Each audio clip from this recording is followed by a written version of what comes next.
যারা সংস্কারের কথা বলেন ওনারা আসলে জানেনই না কি সংস্কার করতে হবে। একটা সংস্কার ওনারা খুব শিওর হয়ে জানেন যে তাদেরকে এমন একটা সংস্কার করতে হবে যে সংস্কারটা করলে তারা ক্ষমতা যেতে পারবে, এমন চিন্তা ভাবনা তারা করে। আজকে শহীদ রাষ্ট্রপতি জিয়া রহমানের বাংলাদেশের একমাত্র স্মার্ট সিটি বসুন্ধরা এখন আরো নিরাপদ, আধুনিকতায় আরো এক ধাপ এগিয়ে।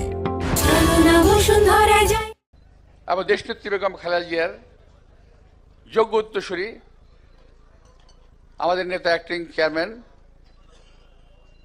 তারেক রহমান সাহেব, যে এখানে আমি দেখেছি অনেকগুলো কাগজ, সর্বমোট 10টি প্রোগ্রামের মধ্যে আছে।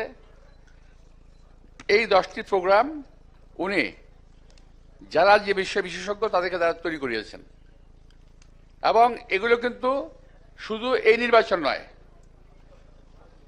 নির্বাচন ছাড়াও এই বিষয়গুলো কিন্তু এই দেশে মানুষের জন্য অত্যন্ত প্রয়োজন। যে কোনো সময় যে কোনো সরকার এখান থেকে ধার নিতে পারে। এটা হলো বিএনপির সৃষ্টি, এটা হলো তারেক রহমানের সৃষ্টি।